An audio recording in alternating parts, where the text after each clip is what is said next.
Hey, boxing gyms. I'm telling you, look at boxing gyms. That's my dude right there, man. He's phenomenal. He's phenomenal with the technical aspect about boxing, man. Matias typically starts off fights by shelling up behind a high guard and walking forward without much offense, essentially giving away as much as the first 2 rounds. During that time, Matias may choose to jab, but that's basically it.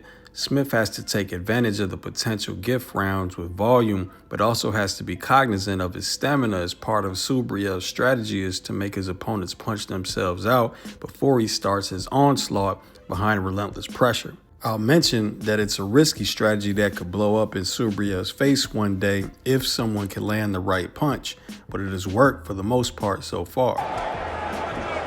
Because he's the only one doing the punching and being active.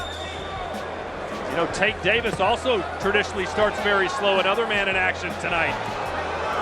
The man behind us, the great Felix Trinidad, would sometimes start off slow as well. You know, some fighters just like to feel out the power and the speed before they start unleashing their own power. I think Matias has thrown one punch. That jab Matias may throw is a single mid-range jab, and that he gives up range during and after the process without moving his head, making a jab counter more likely to land. But since he isn't looking to establish the jab, it comes out unsuspected and has some degree of success.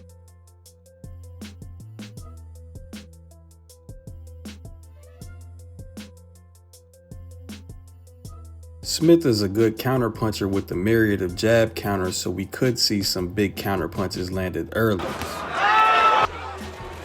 That's the jab, busted up no matter how high and tight he keeps that guard. He's just getting. But he also struggles with jab defense, facing an off-rhythm, sporadic jab. Got to try and put the shots together, Chris. Jab to the body in boxing. We could talk about all night. Of course, he was in the corners. Dalton Smith looking very dangerous at the minute.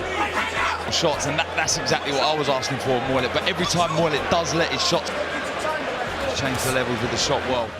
Boxing matches are simply intervals of exchanges started by closing distance and punching and ended by clinching and or spacing. Subriel's game is to make those intervals as frequent as possible or extend those exchanges for as long as possible. In other words, he wants a high-paced fight in the pocket, throwing volume. Normally, this pace drains a fighter's stamina too quick to be effective in all 12 rounds. However, Matias has structured his game around it.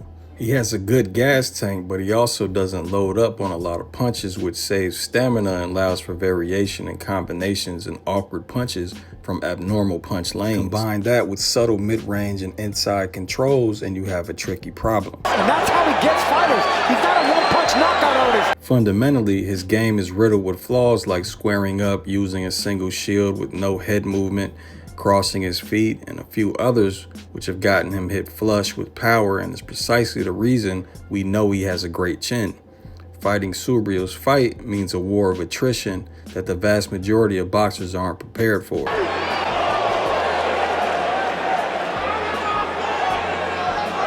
What a grueling fight this is. It was against Shane Mosley. Shane Mosley was a shorter, strong fighter that wanted me against the ropes, and I had no choice but to fight him against the ropes. And now Matias re-energized. Well, Yas keeps going toe-to-toe with him. He's got to grab him. He's got to hold him. He's not doing that. He keeps fighting like that. He's going to get stopped.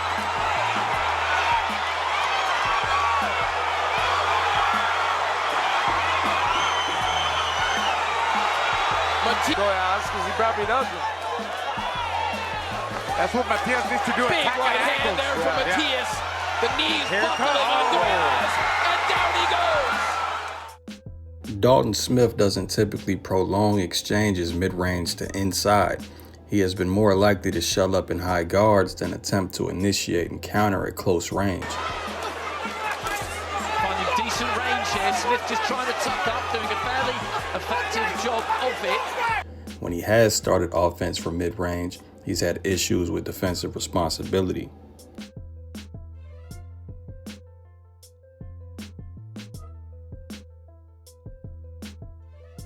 He's shown some higher level clinching ability like the use of the frame and nudge to create space to throw offense, but seems uncomfortable or unwilling for the most part.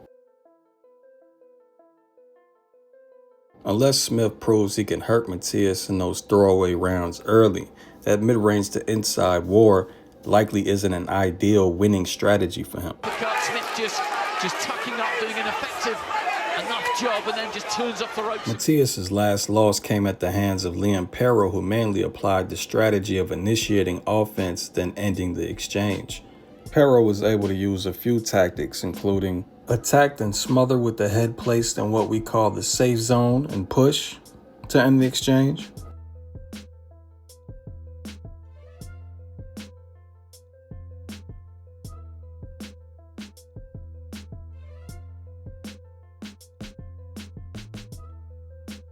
Attack, angle, attack, then end the exchange.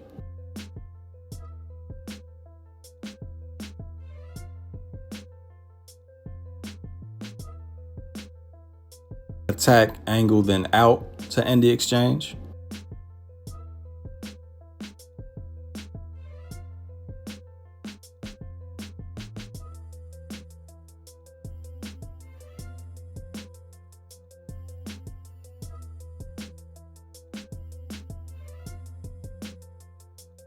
Smother and hold with underhooks while walking them back, or attack, smother, hold, and walk them back.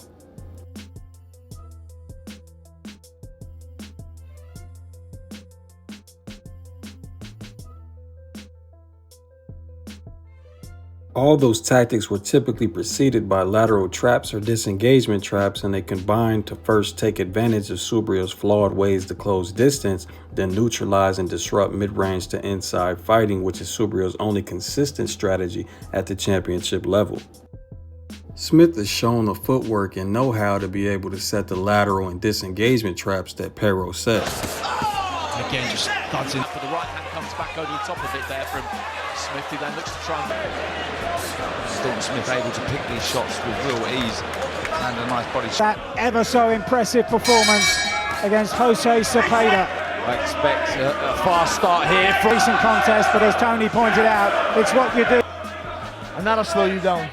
Smith just stepping off, taking a look, as he did against Cepeda up in Sheffield in the early part of last year. Smith has shown the footwork ability to angle out, although never consistently, and usually coinciding with jab traps.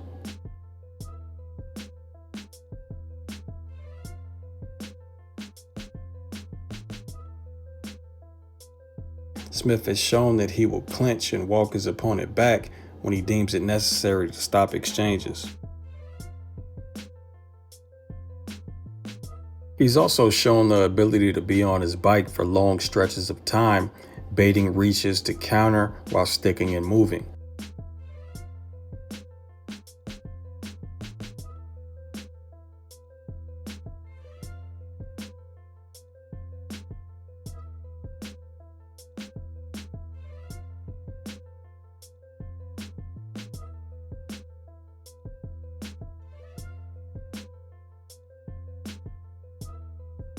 The difference between Smith and Paro is that Smith seems to prefer to wait for the opportunity to counter his opponent's punches, as opposed to Paro, who preferred to punish the step in.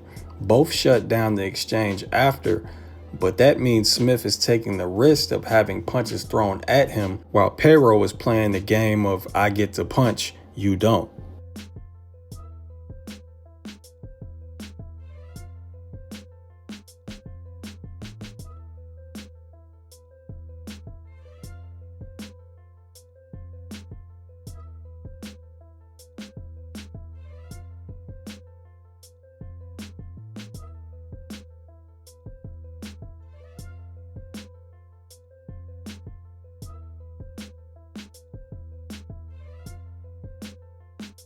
Matias very likely wins if it's a majority mid-range to inside fight. However, if Smith adjusts a bit and takes a page out of Paro's playbook, he has shown the ability to do most of what Paro did to punish Matias stepping in, then stopping exchanges and beat Matias, but it won't be simple and it definitely won't be easy.